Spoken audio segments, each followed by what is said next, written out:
इमरान खान ने कहा paper out हो गया है, उन्होंने कहा पेपर लीक हो गया, नहीं पेपर आउट हो गया। कहते वो क्या नाम है, अयूब, उसका क्या नाम है, हसन अयूब, जो इनका जर्नलिस्ट है ना, इन्हीं का उसने कहा कि वो जो पेपर आउट कर दिया उसने, जिसके अंदर उसने कह दिया है कि जी सजा 6 तारीख को नहीं सुनाई जाएगी।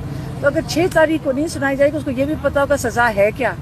पहले सजा जब लिखी जाएगी कि क्यों इमरान खान को अल-कादिर पे सजा दी गई है, असल में तो वो सबके लिए देखने के लिए होगा। और दुनिया के आगे अगर इन्होंने अपना तमाशा बनवाना है तो सजा सुनाएं। ये सजा इमरान खान के ऊपर तलवार नहीं है, ये अपना उन्होंने देखना है कि अपने आप को कितना तमाशा बनाना है इन्होंने। अच्छा मैम, ये बता दें, ये कुछ कहा जा रहा है कि खुफिया तौर पर मुज़ाकरात चल रहे हैं और कुछ तो ये भी दावा किया गया है कि बुशरा बीबी के थ्रू ये मुज़ाकरात हो रहे हैं और ये कहा गया कि अलीमा खान को इन चीज़ों से दूर रखें। ये जो स्क्रिप्ट लिखते हैं ना स्टार प्लस वाले,